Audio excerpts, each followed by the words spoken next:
अखिल मानव जातीतल्या स्त्री पुरुषांना ते देवपुत्रच समजत.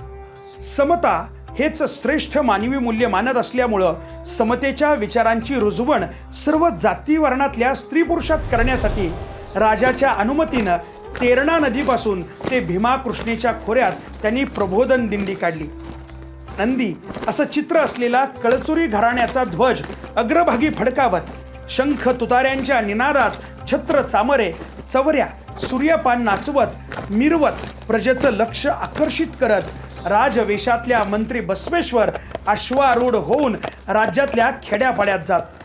छावणी टाकून पंचक्रोशीतल्या जनतेसमोर राजसभा भरवत.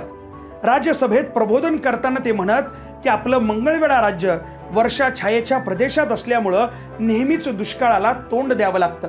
म्हणून प्रजाजन हो, धीर धरा, हिम्मत सोडू नका. विहिरीतलं पाणी सर्व जातीच्या स्त्री पुरुषांना पिऊ द्या. जाती वर्ण देवनिर्मित नसून ते मानव निर्मित आहेत. आळस सोडा.